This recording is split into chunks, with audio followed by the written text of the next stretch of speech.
Bismillahirrahmanirrahim. Sama halnya dengan sifat-sifat sebelumnya yang kita bahas. Nah, sifat yang ke-12 ini adalah sifat Allah basar, artinya melihat. Wajib Allah Ta'ala itu bersifat dengan basar, artinya melihat, yaitu sifat yang qadim berdiri pada zat Allah. Berarti sifat ini yang tidak kata asal muasal, memang sudah dari sononian. Kalau sifat-sifat yang berdiri pada makhluk itu berasal dari sesuatu yang menjadi proses dan tiada, berawal dari tiada menjadi ada.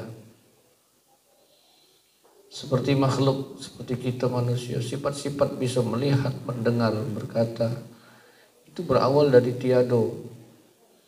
Karena saat kita berada dalam rahim ibu kita, sebelum dipancarkan nutfah rahim seorang ibu, maka sifat-sifat itu belum ada dalam diri kita sebagai manusia yang terbentuk sebelum lahir ke dunia.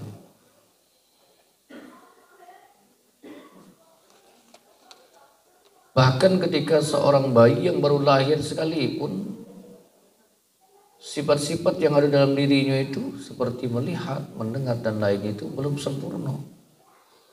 Maka dia tidak berdiri dari awal. Dia berproses dari sesuatu yang tiada menjadi ada. Itu dikatakan sifat yang qadim berdiri pada zat Allah.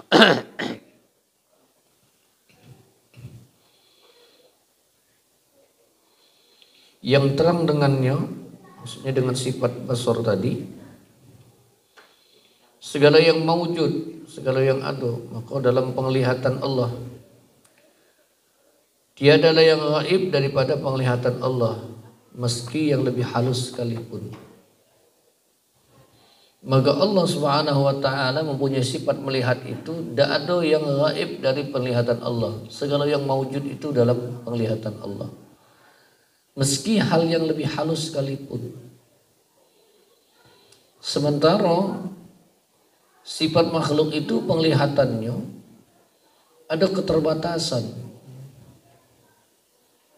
Bahkan diterangkan melihatnya Allah Subhanahu wa taala itu tidak sama dengan makhluk, karena makhluk itu harus mempunyai penglihatannya dengan benda atau zat yang berdiri lainnya, yaitu mata. Terbentuk dari penglihatan yang bisa kelihatan karena cahaya yang masuk ke dalam pokornya mata gitu, kemudian dibentuk menjadi penglihatan dan langsung nyampe ke otak gitu. Kalau seandainya ada di antara unsur mata kita ini satu saja yang tidak sempurna atau rusak, maka penglihatan kita itu pasti terganggu. Ya kan? Maka ada keterbatasan, bahkan sesempurna-sempurna penglihatan manusia tidak bisa menjangkau dalam waktu dan titik tertentu atau jarak tertentu. Tidak bisa. Kekuatan mata kita ini ada keterbatasan untuk melihat. Ini makhluk. Kita nyingok nah. Berapa meter yang paling kencang penyingokan kamu tuh, paling kuat? Ada 20 meter. Masih? Ngelihat wong tuh 20 meter masih kelihatan. 50 meter masih ciren. 100 meter lapangan bola ya. Masih. Sekilo? 1000 meter? Tidak kelihatan lagi. Atau penglihatan kita itu terdinding. Nah, kejingan.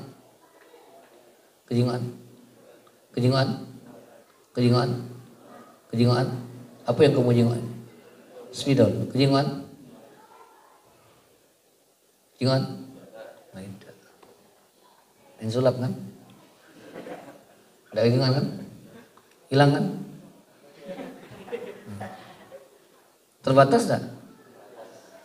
Tadi utuh penglihatan kita. Satu spidol. Setengah spidol. Kepala spidol. Hilang. Terbatas tak? Dan ini sifat makhluk. Maka dikatakan ketika Allah punya sifat melihat tidak sama dengan makhluk. Makhluk punya sifat melihatnya harus didukung oleh zat lain yang bisa membantu penglihatannya. Unsur matonya harus ada. Tai maton lagi tidak sempurna juga. Bangun tidur, tai maton berkerak. Keras. Dia banyak ludah dulu baru keluar. Mulai. Lagi sakit mato galak kan dulu, ingat dulu zaman sakit galak mato, dulu zaman sakit mato. Keras mato dak aja muka. Dia banyak ludah. Baru melek. Maka itulah selanjutnya masuk kepada dalil aklinya. Jika Allah Subhanahu wa taala itu bersifat dengan, jika Allah itu tidak bersifat dengan basar, melihat, tentulah dia dan ini mustahil bagi Allah karena sifat buta itu adalah sifat kekurangan bagi makhluk. Utuh sifat makhluk. Bahkan kita lama-lama turun. Sifat melihat kita tuh turun. Kualitasnya menurun. Ada orang tambah tua tambah jelas. Tidak. Lama-lama hilang kelihatannya. Sejak kapan ya? Biasanya kalau orang tua itu 40 tahun ke pucuk itu mulai sudah kena gangguan matonya pada penglihatan jarak dekat. Rabun dekat. Makanya kalau macam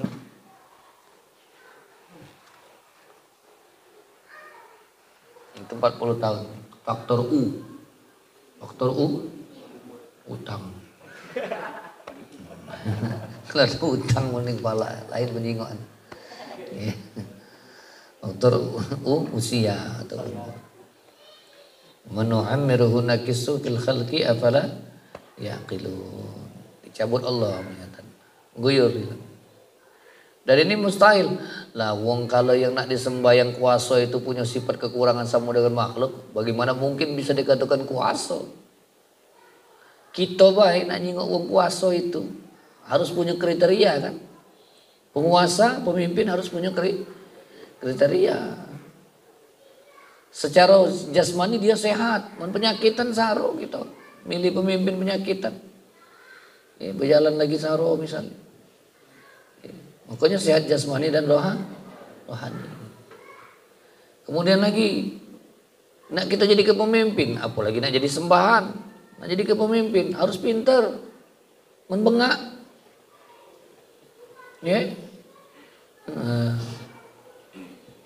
misalnya, membuyan, tidak baca, nak ngatur negeri sebesar ini. Kemudian ada lagi banyak kriterianya. Lah itu pun kita lihat.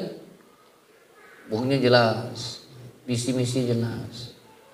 Pantas dia jadi pemimpin. Lah apalagi ya dia disembahan. Kalau ada sesuatu kekurangan dalam sembahan kita itu tadi, maka tak pantas dia disembah. Maka kesempurnaan itu pasti punyanya Allah Subhanahu wa taala. Semua sempurna bagi Allah. Semua pasti bagi Allah. Termasuk dalam penglihatan Allah Subhanahu wa taala itu sempurna. Makanya kalau ada redaksi, ada bahasa sekarang galak mengatakan mereka itu mulia di mata Allah. Kalau di mata Allah itu dinisbatkan kepada sifat yang melihat karena mata, bisa syirik itu.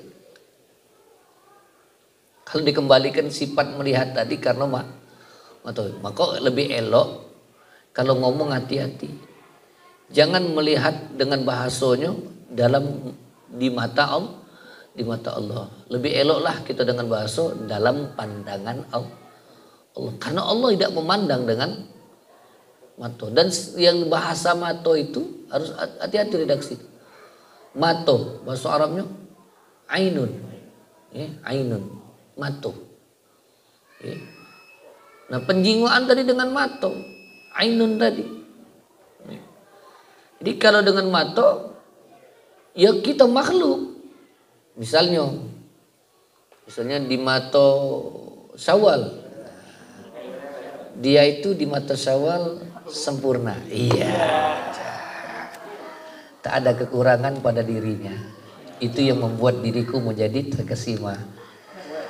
Hingga tumbuhlah cinta yang membara. Pandangan pertama. Karena pandangannya dengan mata dioperasionalkan ke dalam otak. Masuk dalam alam bawah sadar, dalam alam pikir kita, berkembang pada rasa di hati, jantung menjadi berdebar.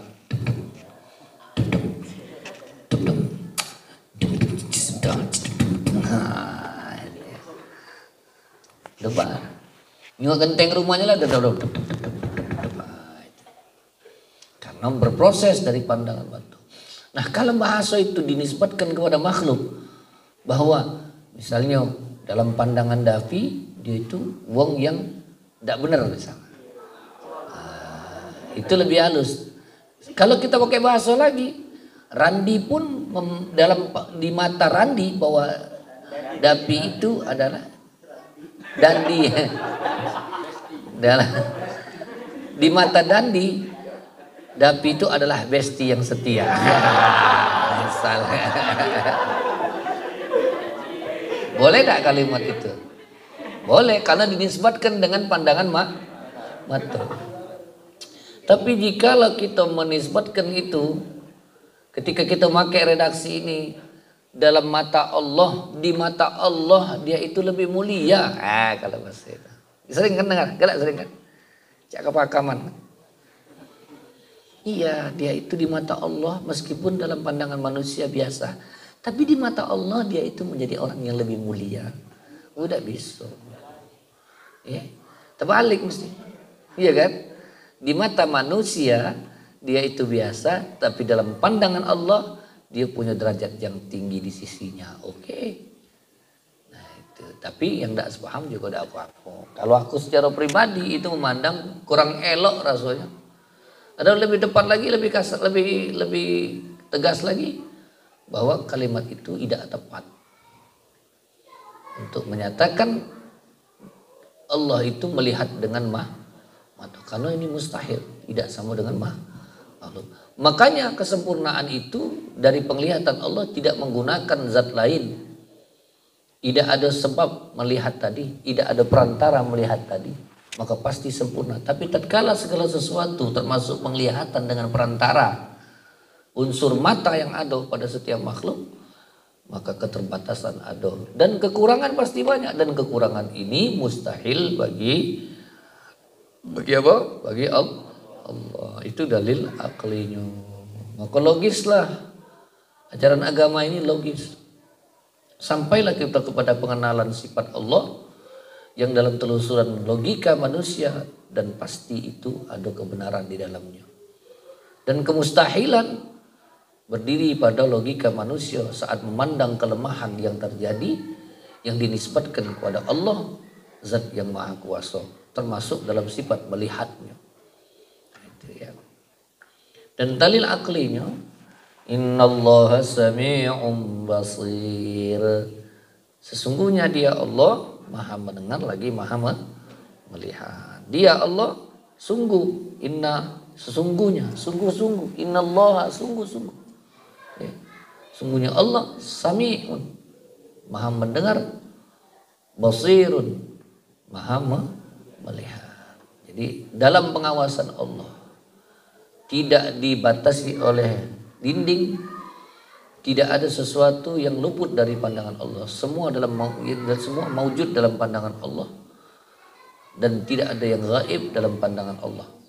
Sehalus apapun, sekecil apapun, titik yang terbatas gitu. Ketika kita memandang yang halus-halus, kita harus pakai mikroskop. Kalau mikroskop enggak itu pakamnya saya bahasa Inggris kan. Mikroskop mikroskop. Cakap rekaman. Awak bahasa Inggris dapat merah melimo. Ya. Mikroskop. Nah, kelingoan kan. Ada kan di kaca dipasang alat. Bisa kita melihat itu. Kita pengen melihat dengan kecanggihan alat. Kita bisa melihat. Bahkan melihat satu kejadian yang telah terjadi dan akan datang, kecanggihan alat bisa kita tengok. CCTV. Maka sekarang wong zaman sekarang takutlah dengan CCTV dengan pandangan Allah. Zaman sekarang lebih takut dengan penglihatan CCTV daripada penglihatan Allah. Kita omong ke baik, jangan lagi kau Allah nengok gawean kau. Cak tidak tahu baik. Pasanglah CCTV. Tulis di sini area CCTV. Besok ada lagi. Apalagi kita ancam. Siapa yang macam-macam kami viralkan. Sepi. Betul belakang masjid. Dipasang CCTV. Masih ada? Ada lagi. Coba kau ngomong itu Nus. Itu siapa? Jid. Saudara-saudara. Jangan lagi ya berkumpul-kumpul di sini. Yang gak ada agunya ya. Nggak boleh karena Allah maha melihat. Selentik wong kau apa pedio kau ni juga pasang tulis CCTV area dalam pengawas CCTV, maka semua akan kami viralkan kalau terjadi. Ngeri wong. Itu canggih alat dijadikan. Allah akan manusia bisa membuat alat canggih itu. Apalagi yang membuat akal itu, yang bisa membuat secanggih itu. Siapa? Dia Allah. Logika kita saja berdiri bahwa buatan manusia alat itu bisa sedalam itu melihat. Bintang di langit yang sangat jauh itu bisa dicek, bisa dilihat dengan alat teropong bintang. Bukan mikroskop, tidak ada mikroskop. Teleskop, ada mikroskop bintang.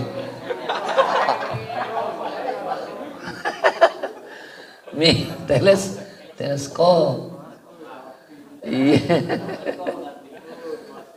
Untung enggak stetoskop kau. Pasang ke sini kejingoan deh kan. Atau stebok kan. Stebok. Nah itu. Loh, iya kan? Alat buatan manusia secanggih itu bisa ya? Lah, jadi tidak masuk akal kalau kita meragukan dalam pengawasan Allah. Meragukan pengawasan Allah itu tidak masuk akal bagi kita. Maka ini bisa jadi dalil akli kita. Logika yang berbicara tentang kebenaran sifatnya Allah subhanahu wa ta'ala. Wallahu a'lam. Bismillahirrahmanirrahim. Alhamdulillahirabbil alamin. Allahumma shalli wa sallim wa barik wa kallim mu'azzim wa rasuluna wa ala alihi ajma'in. Allahumma aghnina bil ilmi wa zidna bil hilmi wa kultabuna minna bil afiyati wa rahimin. Allahumma ighfir lana dhunubana wa li walidina wa yawma yaqumul hisab. Rabbana atina fid dunya hasanah wa fil akhirati hasanah wa qina adzaban nar. Sallallahu alaihi wa sallam. Alhamdulillahil alamin. Kafaratul majlis. Subhanallahi wa bihamdihi. Asyhadu an la ilaha illa anta astaghfiruka wa atubu